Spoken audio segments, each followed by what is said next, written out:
一面小小鼓，一面小花鼓，鼓上花枝虎，宝宝敲破鼓，妈妈拿布补，不知是补布鼓还是补虎。牛逼！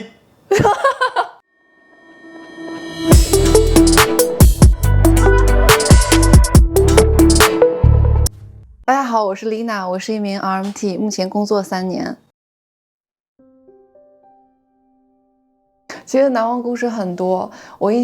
说几个印象比较深的啊，就是这个妈妈坐着轮椅进来的，然后跟她儿子一起，然后这个妈妈是有帕金森，就整个人会一直抖，停不下来。她长期这个抽搐抖动，她的身体会处在一个高度紧张的状态，她的肌肉会很紧，然后没有办法，她去找过其他的 RMT， 然后觉得她没有办法放松，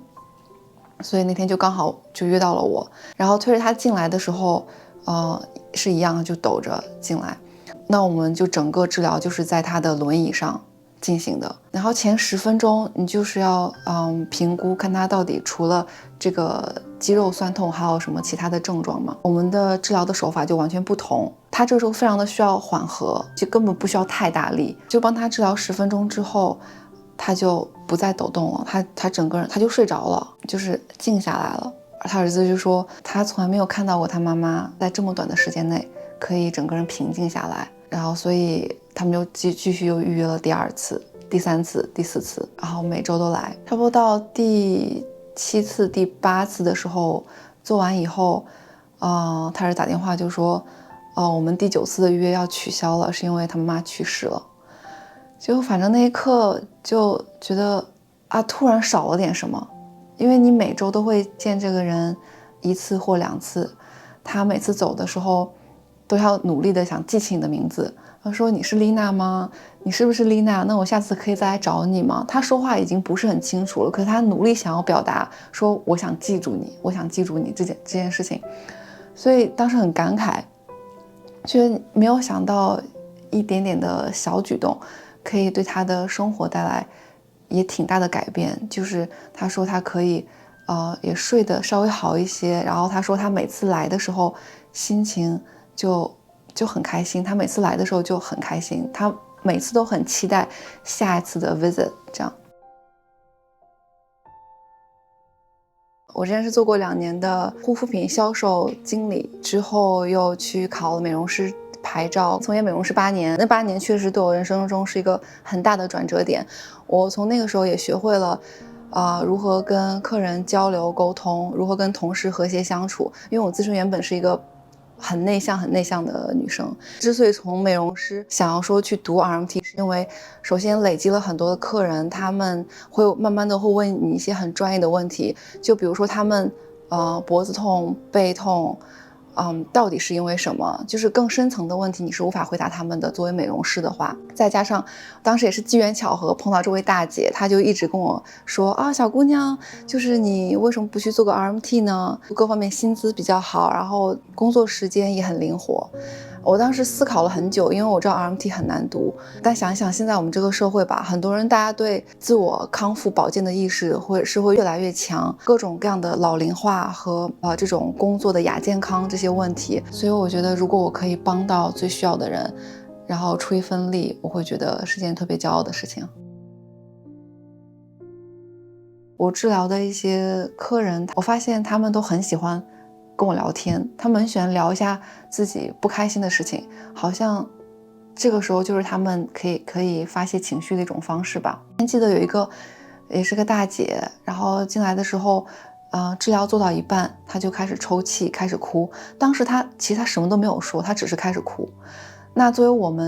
我们是要很理智的面对这些场面的，我们不可以给予任何的建议或者意见，我们可以听，我们可以问他说你需不需要点自己的时间，我可以出去一下，但是我们不可以给予自己的太多的意见。所以当时我说你还好吗？我要不要出去一下？她说没事，你待着就好。她只是觉得她是想她老公，因为她老公在2年前得癌症去世了，他们是非常相爱的一对夫妻，就是对啊，所以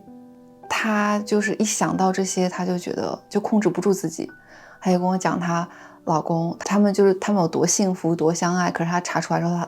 来的时候，她老公已经是癌症晚期，就没有办法治了。她说晚上就那个窗帘被风吹的时候，他窗台上有风铃，然后每次那个风吹过来的时候，窗帘飞起来，吹到风铃的时候，她觉得她老公来跟她打招呼了。就是很多人会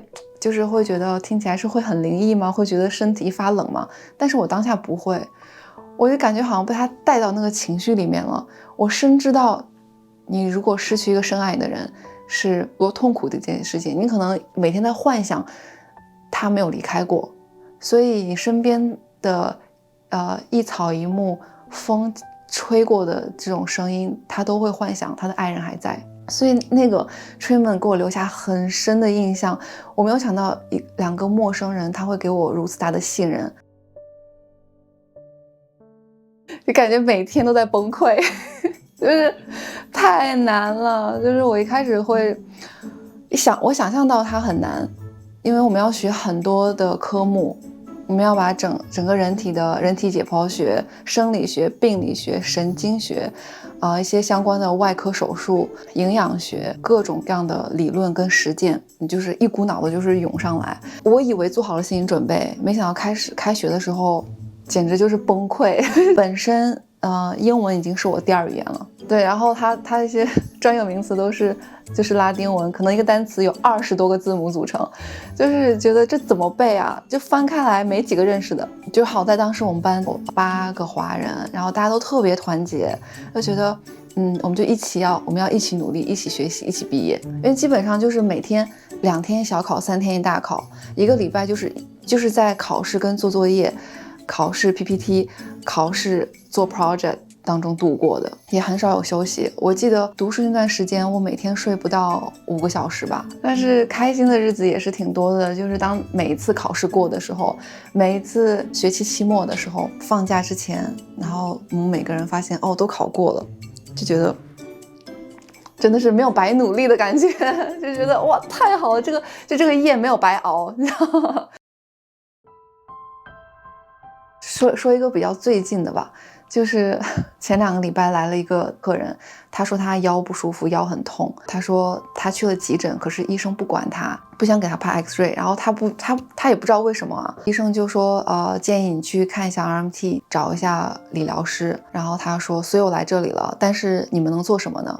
就那一瞬间我已经明白他对我们不会那么信任，因为他想找的是医生，他想求的是有一个人可以帮他拍 X-ray， 他觉得他自己骨头断了，所以当医生把他派过来的时候，他是很不信任我们的。然后也是一样，把他带进房间，也是做了我们该做的一些评估、一些测试，确保他没有骨折，起码要确保他是肌肉拉伤。然后我就开始进行我就最初的一个判断嘛，就看就很轻的停于在肌肤表层的一些接触，对吧？很轻。突然他就开始大叫，我当时一定就是说，那好，我先不碰你，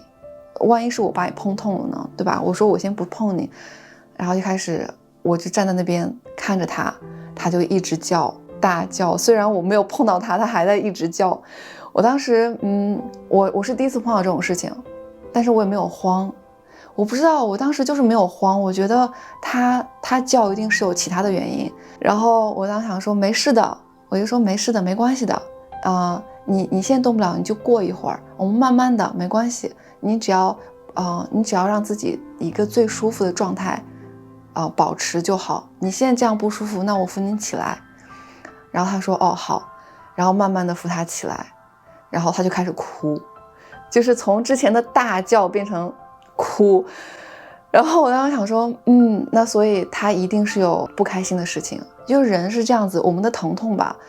当我们在情绪崩溃的时候，你的痛是会更痛的。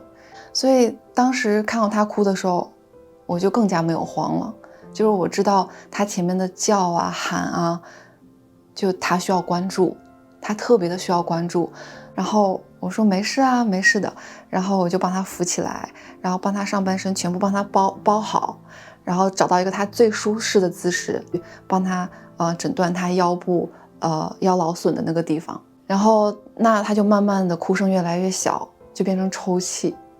然后之后就跟我说，就开始跟我分享他的一些不开心的经历，家里人不理解他，然后为什么医生不给他拍 X 光之类一系列的事情，他所有的不开心，然后他的情绪就慢慢平复下来了。我就觉得这真的是太神奇了，明白吗？就是我真的觉得太神奇了。就有时候来找你的病人，就像我前面说的，跟你没有任何血缘关系，可是他们可以100%的相信你，把自己交给你。我觉得一切都建立在信任上吧。当他们足够信任你的时候，我觉得就是一切都可以迎刃而解，真的是可以解决。我是个特别爱笑的女孩，但是我小时候确实是个很内向的人，确实是1个礼拜说不到10句话那种，就非常非常安静，很内向。对，主要是跟我家庭有很大的关系吧，因为爸妈从小就是离婚嘛。我觉得在他们那个年代，感觉这个好常发生啊。但是确实是我小时候觉得没什么，但是之后慢慢长大会发现，这个影响是一直跟着我的，很难完全的摆脱。但是我觉得我已经努力做到最好了吧，就是努力的让自己逃脱掉小时候的一些不开心。从很小3岁的时候爸妈就分开，所以我从小就是跟爸爸还有阿姨就是移民到这边来，那妈妈在国内，所以那个时候我差不多11岁吧。爸爸是做生意，所以爸爸是2边飞，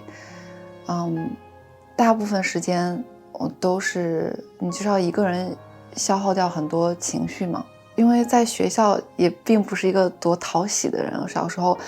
我也没做什么，可能只是单纯的长得丑吧。对，因为小的时候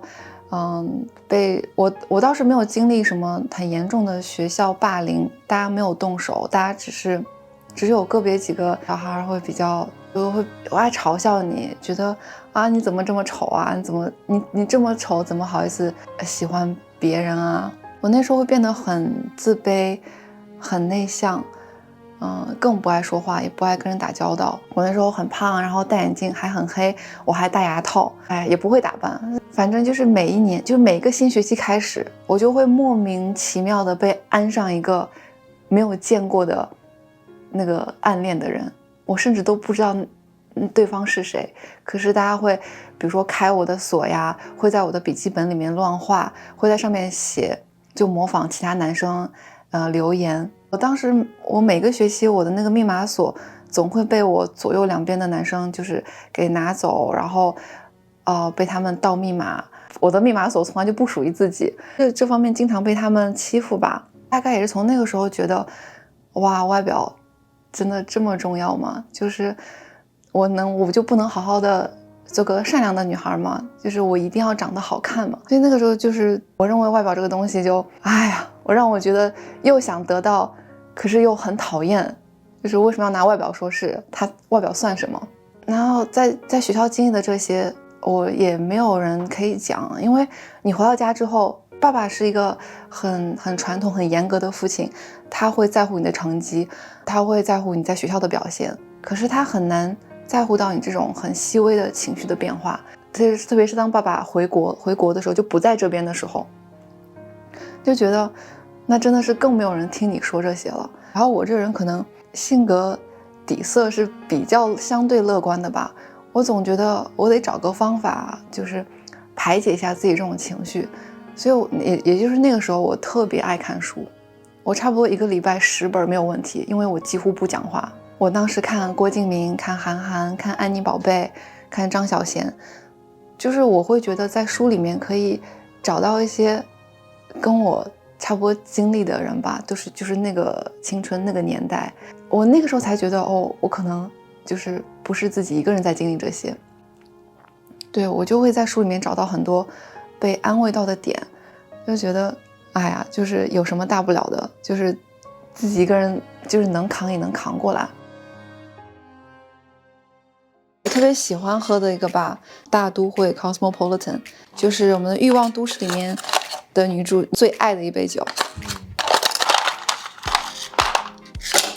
lime 我们换个青柠，这杯酒主要就是青柠、伏特加、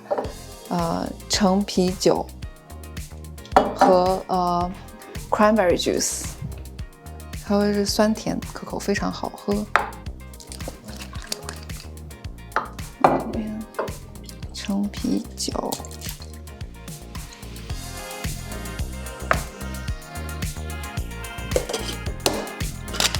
对。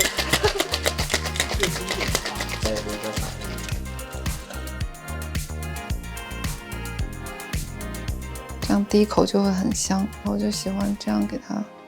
decor 一下。金汤力大家喝过吗？这是什么汤？对 ，Gin Tonic 这比较经典的，它这个是柚子，然后加上 rosemary， 整个会很清新。来，当你专注于当下热爱的事情的时候，其实你会发现你期待的。该来的就都会来，所以我觉得很重要是，我们一定要找到自己的热爱，要找到自己的兴趣爱好，然后你要肯付出时间，付出成本，去耐心的打磨它，因为最后你获得的就不只是一个拿得出手的爱好，还有一个脱胎换骨的自己，对不对？就是就像我也没有考虑到，我从来没有想到我会有一天。会在这里，然后跟大家分享我的故事，也是从来没想过的事情。